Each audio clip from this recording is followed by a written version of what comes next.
Alice in Wonderland, Chapter 1 Down the Rabbit Hole. Alice was beginning to get very tired of sitting by her sister on the bank and of having nothing to do. Once or twice she had peeped into the book her sister was reading, but it had no pictures or conversations in it. And what is the use of a book, thought Alice, without pictures or conversations? So she was considering, in her own mind, as well as she could, for the hot day made her feel very sleepy and stupid, whether the pleasure of making a daisy chain could be worth the trouble of getting up and picking the daisies. When suddenly a white rabbit with pink eyes ran close by her. There was nothing so very remarkable in that, nor did Alice think it so very much out of the way to hear a rabbit say to itself, oh dear, I shall be late." When she thought it over afterwards, it occurred to her that she ought to have wondered at this, but at the time it all seemed quite natural. But when the rabbit actually took a watch out of its waistcoat pocket and looked at it and then hurried on, Alice started to her feet, for it flashed across her mind that she had never before seen a rabbit with either a waistcoat pocket or a watch taken out of it, and, burning with curiosity, she ran across the field after it. Unfortunately, was just in time to see it pop down a large rabbit hole under the hedge. In another moment, down went Alice after it, never once considering how in the world she was to get out again. The rabbit hole went straight on, like a tunnel for some way, and then dipped suddenly down. So suddenly that Alice had not a moment to think about stopping herself before she found herself falling down a very deep well.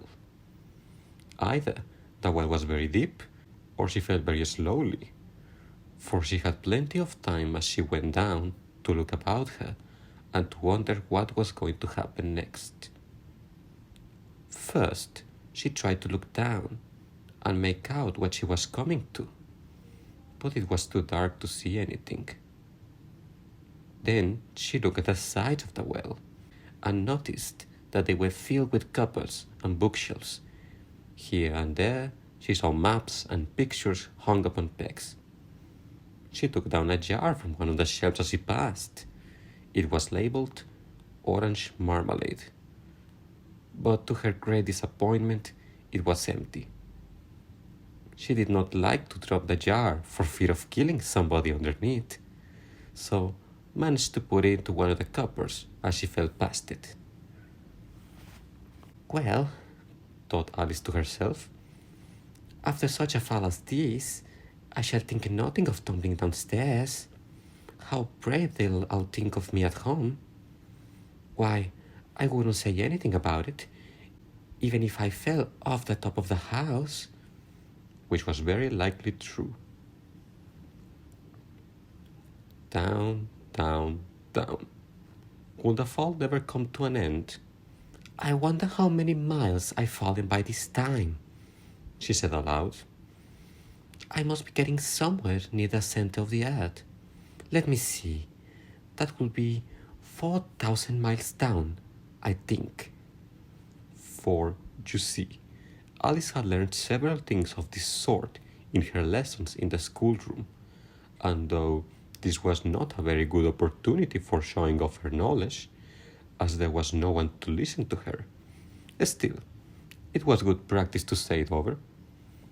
Yes, that's about the right distance. But then I wonder what latitude or longitude I got to.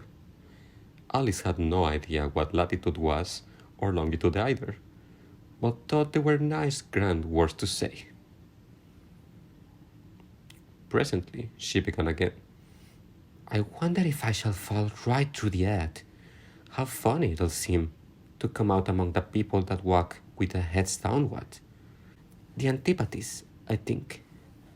She was rather glad there was no one listening this time, as it didn't sound at all the right word. But I shall have to ask them what the name of the country is. You know, please, ma'am, Is this New Zealand or Australia? And she tried to curtsy as she spoke. Fancy, curtsying as you are falling to the air. Do you think you could manage it? And what an ignorant little girl she'll think me for asking. No, it'll never do to ask. Perhaps I shall see it written up somewhere. Down, down, down. There was nothing else to do. So Alice soon began talking again. Dinah'll miss me very much tonight, I should think. Dinah was the cat. I hope they'll remember her saucer of milk at tea time. Dinah, my dear, I wish you were down here with me. There are no mice in the air, I'm afraid, but you might catch a bat, and that's very like a mouse. You know, but do cats eat bats, I wonder? And here Alice began to get rather sleepy, and went on saying to herself, in a dreamy sort of way, do cats eat bats? Do cats eat bats? And sometimes, do bats eat cats? For, you see, as she couldn't answer either question, it didn't much matter which way she put it. She felt that she was dozing off, and had just begun to dream that she was walking hand in hand with Dinah, and saying to her very earnestly, Now, Dinah, tell me the truth. Did you ever eat a bat? When suddenly, thump, thump, down she came upon a heap of sticks and dry leaves, and the fall was over. Alice was not a bit hurt, and she jumped up onto her feet in a moment. She looked up, but it was all dark overhead. Before her was another long passage, and the white rabbit was still in sight, hurrying down it. There was not a moment to be lost. Away went Alice like the wind, and was just in time to hear it say, as it turned a corner, Oh, my ears and whiskers, how late it's getting. She was close behind it when she turned the corner, but the rabbit was no longer to be seen. She found herself in a long, low hall, which was lit up by a row of lamps hanging from the roof. Thanks for listening.